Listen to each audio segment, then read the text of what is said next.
What would actually happen if Donald Trump becomes US president again? We will clean out all of the corrupt actors in our national security and intelligence apparatus. We've gone through his manifesto and his party's election program. We've analyzed his interviews and countless campaign speeches. For those who have been wronged and betrayed, I am your retribution. I am your retribution. He says, "You're not going to be a dictator, are you?" I said, no, other than day one. We're closing the border and we're drilling. And we took a look at the controversial Project 2025. What's all that really about? Project 25 has absolutely nothing to do with me. One thing is certain.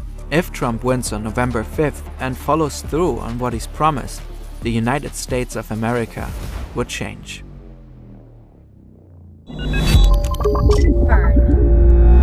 Let's get this out the way. We're Gen Z YouTubers, take a guess what our political stance is. And as Europeans, we are naturally arrogant, the worst, and have a vested interest. As in, we are very much afraid of Putin and didn't invest enough money into our militaries. On a serious note, we dislike when quotes are taken out of context. So in this video, every quote will have a source in the lower left corner. In general, all our sources are in the description, so you can check our claims for yourself. And no, this video will not deal with Kamala Harris. We linked a series of resources on her below. Let's jump in. January 20, 2025, Washington, D.C. Donald Trump is sworn in as the 47th President of the United States. So help me God. So help me God. Congratulations, Mr. President. In this fictional scenario, the Republicans have won a majority in both houses of Congress. On the same day, Trump and his team get to work. Here's my plan to dismantle the deep state and reclaim our democracy from Washington corruption once and for all. First, I will immediately reissue my 2020 executive order restoring the president's authority to remove rogue bureaucrats, and I will wield that power very aggressively. In one of his first acts in office, he signs Executive Order Schedule F, which allows him to transfer or fire government officials as he sees fit. It's common for new presidents to replace up to 4,000 political appointees, such as diplomats, when they take office. But most civil servants have permanent jobs and enjoy special protections. Not in this case. Trump could theoretically fire up to 50,000 civil servants in his first days in office and replace them with new ones. Insiders told the magazine Axios that positions in the Department of Justice, the State Department, and FBI could be particularly targeted. As we completely overhaul the Federal Department of Justice and FBI, we will also launch sweeping civil rights investigations into Marxist local district attorneys. Trump is also focusing on the courts. He wants to appoint 100 federal attorneys to investigate what he's calling Marxist district attorneys. They will be the 100 most ferocious legal warriors against crime and communist corruption that this country has ever seen. District attorneys are among the most powerful people in the legal system. They investigate and prosecute crimes at the state level. It was also a district attorney who opened one of the cases against Trump, resulting in his conviction for covering up hush money payments. In contrast, US attorneys investigate suspects who break federal laws. For instance, they prosecute criminals who use stolen online identities to order goods or take out subscriptions. This might sound like something out of a movie, but it's a harsh reality, and it could happen to you. We all share information online, like contact details, locations, and passwords, but sometimes data brokers are quietly collecting and selling that information, making it easy for cybercriminals to get hold of it. The good news, you can do something about it. Incogni forces data brokers to delete your personal info. Just sign up with Incogni and they'll handle the rest, keeping you in the loop every step of the way. By scanning this QR code or via incogni.com/FernTV, you can get an exclusive 60% off an annual Incogni plan with the code FernTV. With the Family and Friends plan, you can invite up to 4 additional people. Always handle your personal data with care. It's common for presidents to appoint new US attorneys, but to order 100 federal prosecutors to investigate directly against district attorneys would be unique. Since Trump's presidency, the Supreme Court has had a clear conservative majority. Trump appointed 3 of the 9 justices. Recently, the court decided that the US president has absolute immunity for core constitutional powers and at least presumptive immunity for official presidential acts. Article 2 of the US Constitution defines official acts broadly. The president needs some form of flexibility in order to govern effectively. A lower court is now examining which acts are official and which are private. One of the 3 justices announced by the Democrats criticized that this decision would allow the president to act like a king above the law.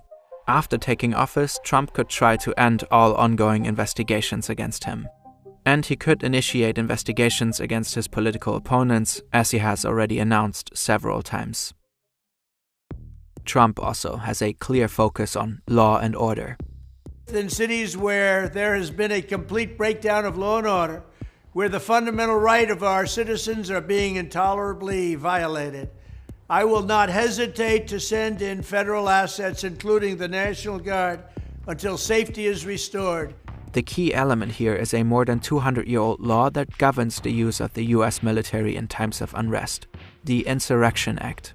Back in 2020, Trump wanted to use the National Guard to suppress the protests after the murder of George Floyd, but his military leadership stopped him. Trump later expressed regret and said he wouldn't hesitate to do so in the future. Next, let's take a look at a few possible policies Trump could enact. Agenda 47 is Trump's manifesto for this election. Most of his ideas can also be found in the 2024 Republican Party platform. We are focusing on selected items because it's challenging to interpret some of Trump's quotes. As soon as I take the oath of office, we will begin the largest deportation operation in the history of our country. This is Trump's core promise. He talks about arresting and deporting, in his words, illegal immigrants. It's estimated that around 11 million people live in the US without official permission. Of these, 80% have been in the country for more than 10 years. These people would have to leave the states. Trump has promised to close the Mexican border completely on day 1, and he still wants to build a border wall. On day 1 of the Trump presidency, I'm restoring the travel ban, suspending refugee admissions, and keeping terrorists the hell out of our country. This travel ban targets countries with mainly Muslim populations. At the same time, Trump wants to bring Christian prayer back into schools. 5th, we will support bringing back prayer to our schools. Many Republicans have criticized the Department of Education in Washington for introducing more progressive or woke content into school curricula. That's why they want to abolish the Department of Education and give control of education policy to the states. Trump has announced similar plans. He wants to target topics such as transgender ideology and critical race theory. Schools would lose funding if they include these or other inappropriate topics. What counts as inappropriate content is left fairly undefined. He also wants only teachers with patriotic values to be hired. He has not clarified what he means by patriotic values or how he plans to enforce this. No serious country should be telling its children that they were born with the wrong gender, a concept that was never heard of in all of human history. Nobody's ever heard of this, what's happening today. Trump wants to remove the diverse gender option from US passports, allowing only male and female options. My cutting-edge trade agenda will revitalize our economy by once again putting America first. We will quickly become a manufacturing powerhouse like the world has never seen before. Trump's America First approach aims to boost US industries and reduce the trade deficit. He suggested setting a minimum 10% tariff on all imports, with tariffs on Chinese imports potentially rising to over 60%. This has received a lot of criticism. We can recommend this video on why economists generally don't like Trump's tariff plan. 60 Nobel laureates in economics have published an open letter warning that Trump's proposed economic policies could destabilize the US economy and lead to inflation, unless spending is drastically cut. Some economists argue that his promised deep cuts in non-defense spending are unlikely, and that he failed to implement them in his first term. A study by the Peterson Institute for International Economics found that Trump's trade and tax proposals would mostly help very wealthy people and especially hurt low and middle-income Americans. The study calculated that a typical middle-class household could expect to spend an additional $1,700 per year. Trump wants to cancel the climate protection policies implemented by the previous administration. Instead of investing in green energy, he wants to go all in on fossil fuels.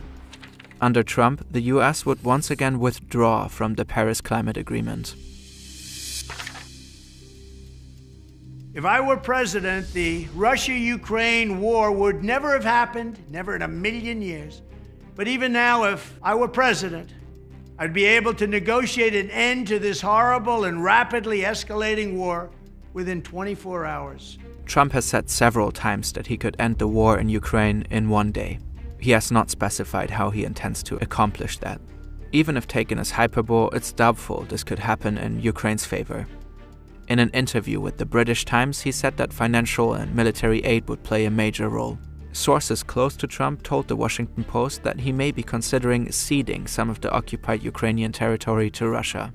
As Europeans, we feel compelled to emphasize that our military leaders broadly agree that Putin's regime is imperialist and expansionist. It is committing horrendous war crimes in Ukraine. If you would like to learn about them, you can find a series of links in our sources. They are undeniable and well documented. In short, Russia wants to establish a new world order and threatens peace on the entire continent if left unchecked. And indeed, Europe does need to strengthen its military capabilities significantly in any scenario. At this point, we need to discuss Project 2025. What is it? Does Trump know about it? And would it impact his potential presidency? The most important part of Project 2025 is a 920-page manifesto that came out in 2023. It's called the Mandate for Leadership. It contains detailed proposals for the next Republican president. Behind the project is the Heritage Foundation, a powerful conservative think tank backed by more than 100 organizations. According to CNN, 140 former Trump staffers are involved in Project 2025, including 31 of the 38 authors. This is a great group, and they're going to lay the groundwork and detail plans for exactly what our movement will do. A key part of the project is a plan for Trump's first 180 days in office. Its contents are secret to prevent Trump's opponents from preparing. But some information has leaked. This is Russell Vought, one of the key figures behind the project and a close Trump ally. I want to thank Russ for doing an incredible job. He was secretly recorded by journalists posing as relatives of a major conservative donor. I think you have to rehabilitate Christian nationalism. He says his organization is working on hundreds of new executive orders and regulations. A major goal is to help replace government officials. For this, the project has already selected and trained tens of thousands of candidates. Trump's team would just have to scroll through a database and pick. You can still apply on their website to possibly join the next Trump administration. But most importantly, Project 2025 wants to bring many currently independent agencies directly under Trump's control. 80% of my time is working on the plans of what's necessary to take control of these bureaucracies. And we are working doggedly on that, whether it's destroying their agency's notion of independence, they're independent from the president. Project 2025 supports a maximalist version of the unitary executive theory. It wants the president to have complete control over the executive branch. This could undermine independent agencies and weaken checks and balances. When the project was made public, it faced intense criticism. Project 2025. It's a blueprint for a radical far-right takeover. Project 2025 includes a massive overhaul to the federal government as we know it. As the criticism grew, Trump began to distance himself. Let me ask you about Project 2025. Nothing. I know nothing about it. Project 25 has absolutely nothing to do with me. And then they read some of the things, and they are extreme. I mean, they're seriously extreme. But I don't know anything about it. I don't want to know anything about it. In stark contrast, this is what Russell Vought said behind closed doors. He's been at our organization. He's raised money for our organization. He's blessed it from the, I remember walking into our last day in office and told him what I was going to do. So he's very supportive of what we do. The Heritage Foundation has officially suspended its policy work on Project 2025. However, just days before, Russell Vought said in private that they were still working on the plan for the first 180 days. He called it Phase 2. In this phase, he explained, they're preparing executive orders and agency reorganizations. The goal is to implement Trump's agenda as quickly and effectively as possible, should he win. Again, it's unclear how much, if any, of Project 2025's agenda Trump would actually implement. While the team behind it has clear ties to him, he distances himself from it after all. In light of this, let's cautiously entertain some of Project 2025's proposals for a minute. Pornography should be outlawed. The people who produce and distribute it should be imprisoned. Educators and public librarians who purvey it should be classed as registered sex offenders. And telecommunications and technology firms that facilitate its spread should be shuttered. The project is pushing for the removal of transgender individuals from military service. They also want to remove existing protections against discrimination based on sexual orientation and gender identity. This could potentially disadvantage queer people in getting healthcare or housing. Access to abortion services would be severely limited. The project's proposed policies would make it illegal to ship abortion-inducing drugs across state lines. Reports suggest that medication is used in more than half of all abortions in the US. Moreover, health insurance would no longer cover the cost of the morning after pill. One last reminder, Project 2025 has clear ties to Trump. That does not mean that he would enact the proposed policies. However, it is not outlandish to assume that he would at least take a look at them. No matter how this election turns out, we'll be watching anxiously from across the ocean. For better or worse, who leads the United States impacts the entire world.